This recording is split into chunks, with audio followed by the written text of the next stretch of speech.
Good Manners and Right Conduct, Grade 1. Quarter 4, Week 2. Ang paksa ng ating aralin sa araw na ito ay pakikibahagi ng pamilya sa pamayanan. Day 1 to Day 2, Matatag Curriculum. Hello kids, it's me, Teacher Frel. Don't forget to subscribe, like, and share, and hit the notification bell for the latest video.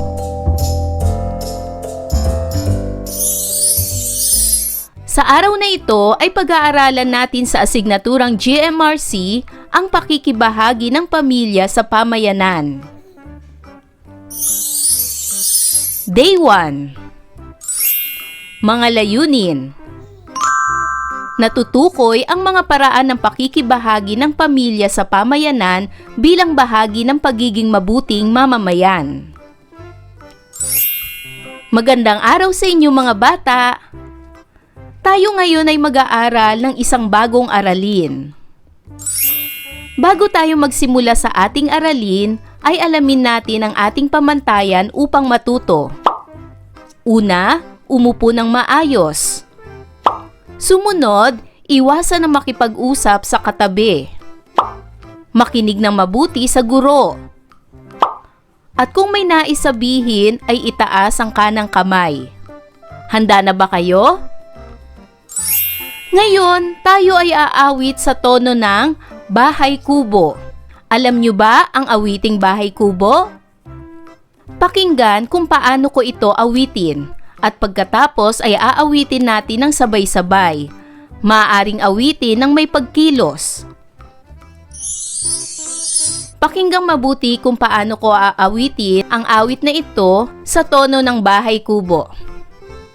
Ang bawat sulok ating linisin, mga basura dapat itapon sa tamang basurahan ating ilagay para malinis ang ating buhay.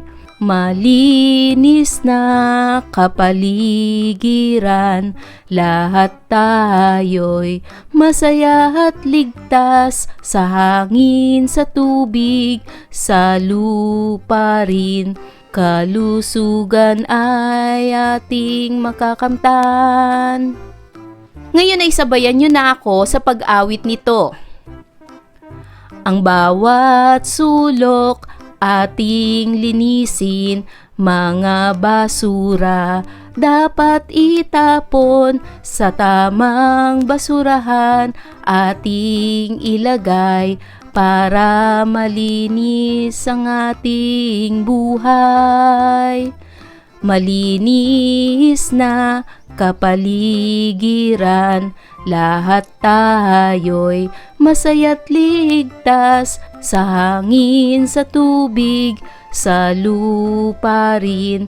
Kalusugan ay ating makakamtan. Naibigan niyo ba ang awit na ito mga bata? Ano ang ginagawa ng pamilya mo kapag may nakakalat na basura sa labas ng inyong bahay? Siyempre, ang ginagawa ng ating pamilya kapag nakitang nakakalat ang basura sa labas ng ating bahay, sila ay nagwawalis o naglilinis. Inaayos nila ang mga basura at inilalagay sa tamang basurahan. Sa araw na ito, inaasahan na inyong matutukoy ang mga paraan ng pakikibahagi ng pamilya sa pamayanan bilang bahagi ng pagiging mabuting mamamayan. Basahin ang nakasulat na salita sa loob ng kahon. Mabuting mamamayan. Basahin natin muli ang salita ng sabay-sabay. Mabuting mamamayan. Alam ba ninyo ang mga paraan ng pakikibahagi ng pamilya sa pamayanan bilang bahagi ng pagiging mabuting mamamayan? Bago natin ipagpatuloy ang ating aralin, ay gawin muna natin ang gawain bilang isa. Panuto, magbigay ng mga halimbawa nito. Isulat ito sa mga bilog sa diagram. Kopyahin ang diagram sa inyong sagutang papel. Ang salita na nasa diagram ay mabuting mamamayan. Ano ba ang pagiging mabuting mamamayan? Narito ang mga halimbawa. Gaya ng pakikilahok sa mga gawain ng barangay, pagsunod sa mga batas at alituntunin, pagtutulungan at bayanihan, pagpapakita ng paggalang at mabuting asal. Ang mga ito ay nagpapakita ng pagiging isang mabuting mamamayan. Ano ba ang ibig sabihin ng mga salitang mabuting mamamayan? Ano-ano ang mga katangian ng isang mabuting mamamayan? Ang mabuting mamamayan ay tumutukoy sa isang tao na responsable, sumusunod sa batas ng walang pag-aalinlangan at aktibong kasapi ng pamayanan. Basahin mabuti ang pangungusap. Kung ang paraan ng pakikibahagi ng pamilya sa pamayanan ay paglilinis sa kapaligiran, isulat ito. Kung ang paraan ng pakikibahagi ng pamilya sa pamayanan ay pagbibigay ng tulong sa kapwa, isulat ito. At kung ang paraan ng pakikibahagi ng pamilya sa pamayanan ay paggalang sa batas, isulat ito. Handa na ba kayo? Ngayon ay magsisimula na tayo sa ating gawain. Basahin ang unang pangungusap. Nagtatapon ng basura sa tamang lalagyan. Anong paraan ito ng pakikibahagi sa pamayanan? Tama! Ito ay paglilinis sa kapaligiran. Pangalawang pangungusap. Nagbabahagi ng damit sa mga batang nasunugan. Anong paraan ito ng pakikibahagi sa pamayanan? Tama! Ito ay pagbibigay ng tulong sa kapwa. At para naman sa ating panghuling pangungusap, tumatawid sa tamang tawiran. Anong paraan ito ng pakikibahagi sa pamayanan? Tama! Ito ay paggalang sa batas. Mahalaga na matukoy natin ang mga paraan ng pakikibahagi ng pamilya sa pamayanan bilang bahagi ng pagiging mabuting mamamayan. Ngayon ay gawin naman natin ang susunod na gawain. Ito ay gawain bilang 2. Tingnan ang chart. Magbigay ng halimbawa sa bawat paraan ng pakikibahagi ng pamilya sa pamayanan bilang bahagi ng pagiging mabuting mamamayan. Sa unang column ay nakasulat ang mga paraan ng pakikibahagi ng pamilya sa pamayanan bilang bahagi ng pagiging mabuting mamamayan. Sa kabilang column naman, isusulat ninyo ang mga halimbawa. Halimbawa, ang paraan ng pakikibahagi ng pamilya sa pamayanan ay pagtulong sa kapwa. Ang halimbawa nito ay pagbibigay ng damit sa mga nasalanta ng bagyo. Sumunod, pagsunod sa mga batas at alituntunin ng pamayanan. Magbigay kayo ng halimbawa. Para sa aking halimbawa, ito ay pagtawid sa tamang tawiran o pedestrian lane. Sumunod na paraan ay pakikilahok sa mga gawaing pangkapaligiran. Magbigay kayo ng halimbawa para rito. Ang aking halimbawa ay pagsali sa mga cleanup drive ng barangay. Ang sumunod naman na paraan ay pagtuturo ng kagandahang asal. Magbigay kayo ng halimbawa para rito. Ang aking halimbawa ay pagiging matulungin at magalang sa kapwa. Sumunod na paraan ay pagsuporta sa lokal na ekonomiya. Magbigay kayo ng halimbawa tungkol dito. Ang aking halimbawa ay pagbili ng mga sariling produkto ng bansa. At para sa panghuling paraan ng pakikibahagi ng pamilya sa pamayanan ay pagpapalaganap ng kalinisan at kaayusan. Magbigay ng halimbawa. Para sa aking halimbawa, ito ay pagpapanatiling malinis ng kapaligiran.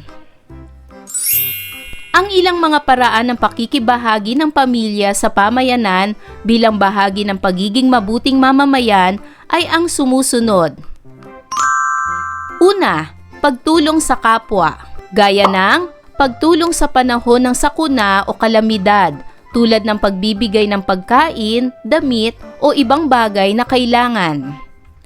At pagpapahiram ng kagamitan.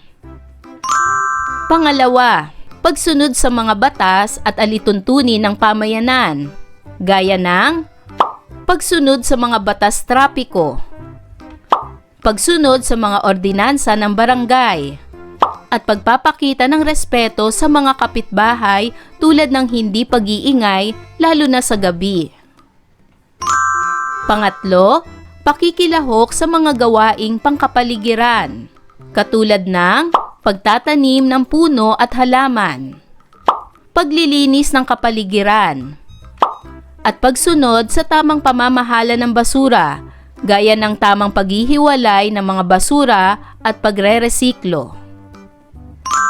Pang-apat, pagtuturo ng kagandahang asal, gaya ng pagiging magalang sa lahat ng uri ng tao, at pagpapakita ng disiplina, katapatan at respeto sa lahat. Panglima, pagsuporta sa lokal na ekonomiya, katulad ng pagbili ng mga lokal na produkto. At pang-anim, pakikilahok sa mga gawaing panrelihiyon o pangkultural, katulad ng pagsuporta sa tradisyon at kultura. Para sa gawaing ito, basahin ang sumusunod na mga pangungusap. Lagyan ng puso kung ang binasa ay mga paraan ng pakikibahagi ng pamilya sa pamayanan bilang bahagi ng pagiging mabuting mamamayan. Para sa unang bilang, paglilinis sa kapaligiran. Ito ba ay pagiging mabuting mamamayan? Tama! Ito ay isang paraan ng pakikibahagi ng pamilya sa pamayanan. Pangalawa, pagbibigay ng tulong sa kapwa. Ito ba ay pagiging mabuting mamamayan? Magaling! Ito ay pagiging mabuting mamamayan. Pangatlo, pagpapatugtog ng malakas na makakaistorbo sa mga kapitbahay. Ito ba ay pagiging mabuting mamamayan? Ang sagot ay hindi. Ito ay mali. Hindi mabuting magpatugtog ng malakas na nakakaistorbo sa mga kapitbahay. Pang-apat, paggalang at pagsunod sa mga batas at alituntunin. Ito ba ay pagiging mabuting mamamayan? Tama! Ito ay pagiging mabuting mamamayan. At panglima, pagtangkilik sa mga bagay na gawa sa ibang bansa. Ito ba ay pagiging mabuting mamamayan? Tama! Ito ay pagiging mabuting mamamayan. Ano ang naramdaman o damdamin mo habang ginagawa ang ating gawain? Bakit mahalagang matukoy ang mga paraan ng pakikibahagi ng pamilya sa pamayanan bilang bahagi ng pagiging mabuting mamamayan? Mahalagang matukoy ang mga paraan ng pakikibahagi ng pamilya sa pamayanan bilang bahagi ng pagiging mabuting mamamayan sapagkat dito nagsisimula ang paghubog ng mga pagpapahalaga tulad ng pagtulong, paggalang at malasakit sa kapwa. Kapag alam ng pamilya kung paano sila makikibahagi, halimbawa sa mga gawain ng barangay, pagtulong sa kapitbahay at pagsunod sa mga alituntunin, nagiging mas maayos at nagkakaisa ang pamayanan.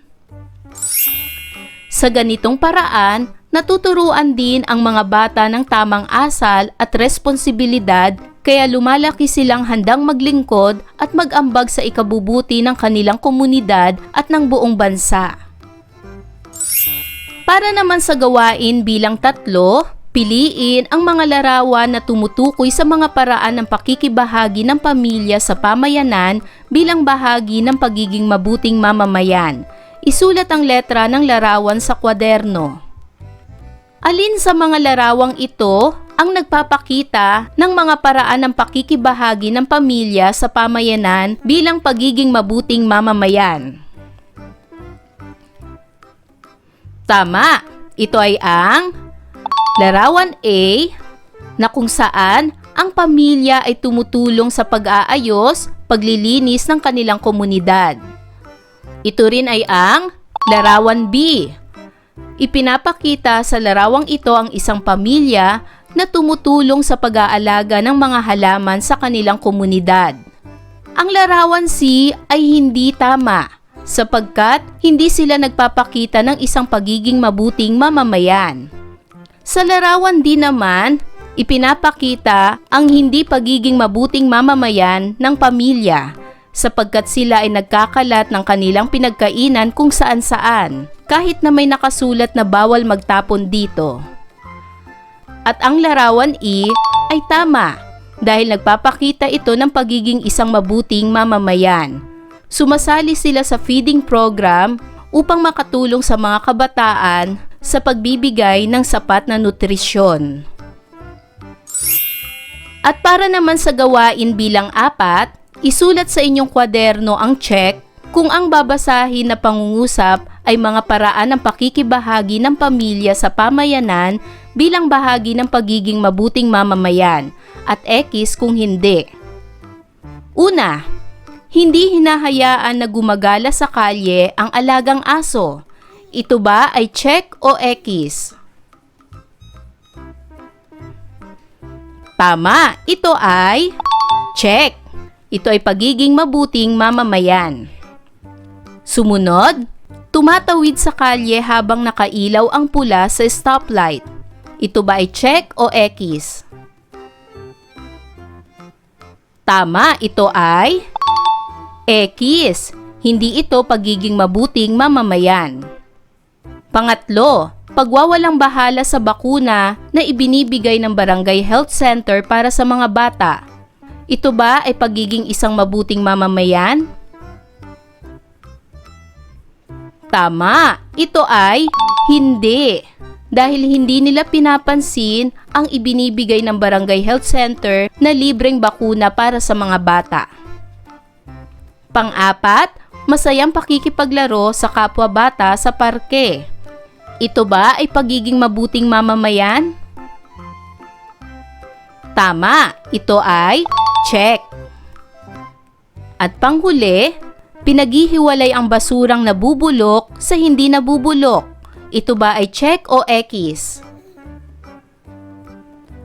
Tama, ito ay check. Ito ay nagpapakita ng pagiging mabuting mamamayan.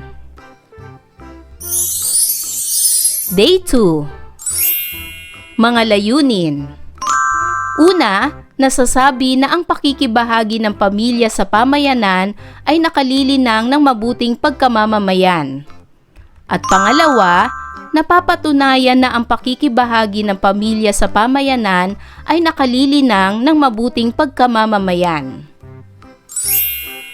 Magandang araw sa inyo mga bata! Bago tayo magsimula sa ating aralin, ay alamin natin ang ating pamantayan upang matuto.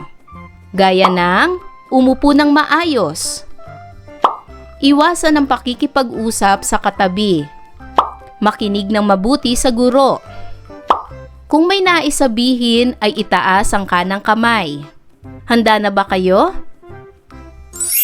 Tayo ay magbalik-aral. Natatandaan ba ninyo ang ating napag-aralan ng nakaraang araw? Ano ang inyong natutuhan? Tama, ito ay tungkol sa mga paraan ng pakikibahagi ng pamilya sa pamayanan bilang bahagi ng pagiging mabuting mamamayan. Katulad ng una, pagtulong sa kapwa. Pangalawa, pagsunod sa mga batas at alituntunin ng pamayanan. Pangatlo, pakikilahok sa mga gawaing pangkapaligiran. Pang-apat, pagtuturo ng kagandahang asal. Pang-lima, pagsuporta sa lokal na ekonomiya. At pang-anim, pakikilahok sa mga gawaing panrelihiyon o pangkultural. Mayroon tayong tula na bibigkasin. Basahin natin ito ng sabay-sabay. Handa na ba kayo? Basahin natin ng sabay-sabay. Ang batas ng bayan dapat sundin. Para sa lahat, ito'y gagawin. Sumunod sa batas, lahat ay magkaisa. Ang buhay ay payapa kung ito'y sinusunod. Ulitin natin mga bata. Ang batas ng bayan dapat sundin. Para sa lahat, ito'y gagawin. Sumunod sa batas, lahat ay magkaisa. Ang buhay ay payapa kung ito'y sinusunod. Magbigay ng halimbawa ng nagagawa ng pamilya para tumulong sa kapwa. Narito ang mga halimbawa, gaya ng pagbibigay ng pagkain, damit o iba pang pangunahing pangangailangan sa mga nangangailangan. Pakikilahok sa mga gawaing bayanihan tulad ng paglilinis ng paligid o pagtulong sa kapitbahay kapag may problema. At pagbibigay ng oras at kaalaman tulad ng pagtuturo sa mga bata o pagtulong sa mga matatanda sa pamayanan. Ilan lamang ito sa mga halimbawa. Masdan ang larawan. Ano ang ginagawa ng pamilya sa larawan? Tama! Ito ay isang larawan ng pamilya na tumutulong sa paglilinis ng parke sa barangay. Ang ginagawa ba nila ay nakalilinang ng pagiging mabuting pagkamamamayan?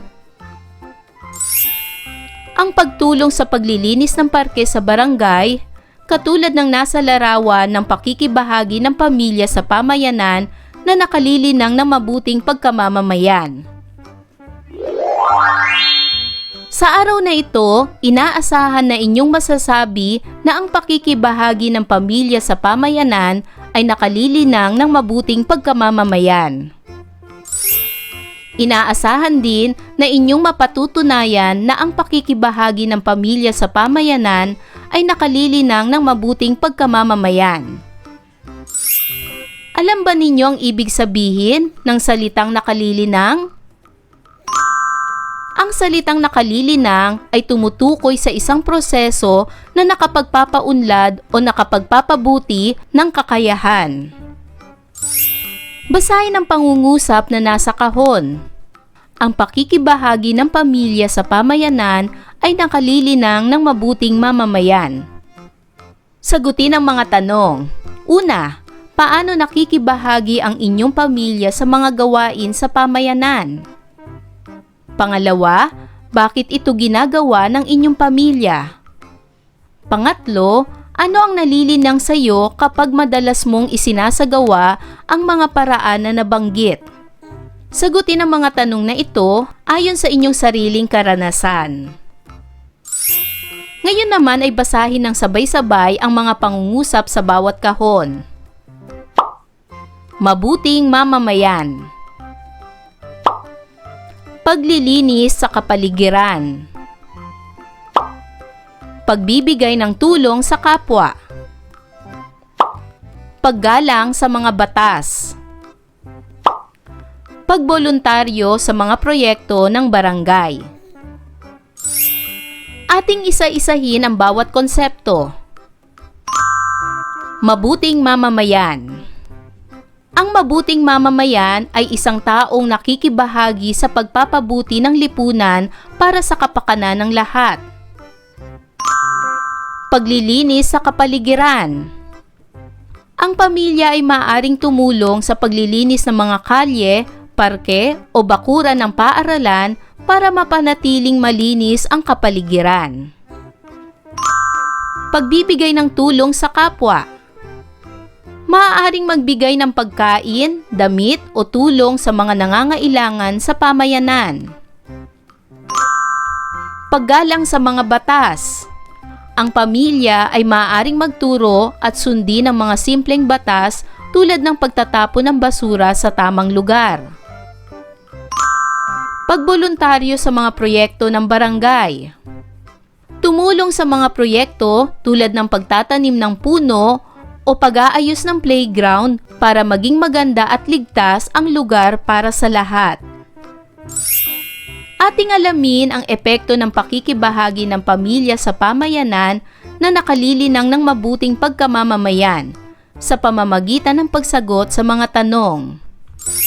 Para sa unang katanungan, kapag tumutulong ang pamilya sa iba, ano ang natututuhan ng mga bata? Narito ang aking halimbawang sagot. Kapag tumutulong ang pamilya sa iba, natututuhan ng mga bata ang pagiging mabait, mapagmalasakit at handang tumulong sa kapwa. Natututunan din nila ang kahalagahan ng pagbabahagi at pakikipagkapwa-tao. Pangalawang tanong.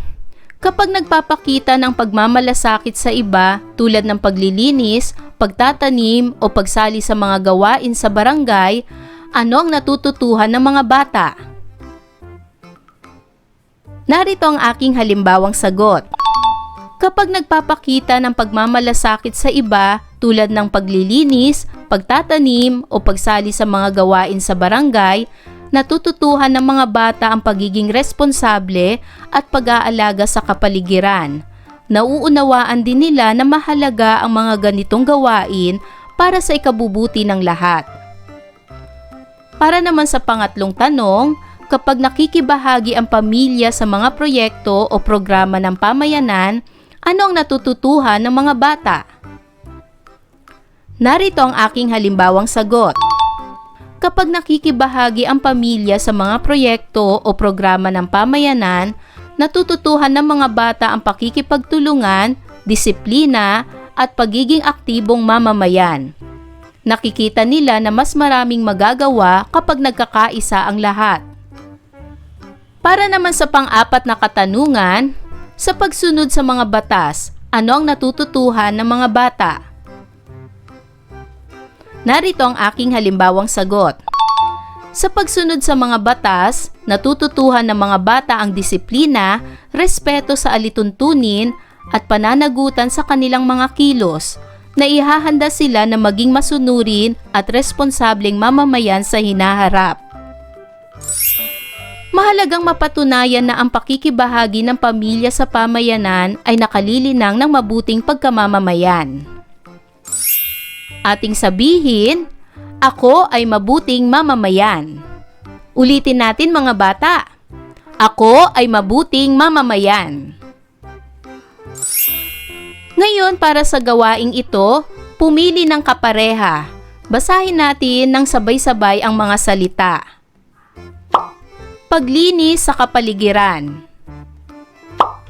Pagbibigay ng tulong sa kapwa.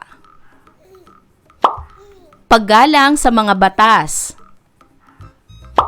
Pagboluntaryo sa mga proyekto ng barangay. Mula sa mga binasa ay pumili ng mga isinasagawa ng pamilya mo. Sabihin ito sa iyong kapareha. Sagutin ang tanong. Nakakalinang ba ng mabuting pagkamamamayan ang ginagawa ng pamilya mo? Bakit? Sabihin sa kapareha kung papaanong ang pakikibahagi ng pamilya sa pamayanan ay nakalilinang ng mabuting pagkamamamayan. Ayan mga bata, naunawaan niyo ba ang ating aralin sa araw na ito? Kung ganon, magaling! Mga bata, sana'y marami kayo natutunan sa ating aralin. Hanggang sa susunod na video lesson, paalam! Thanks for watching!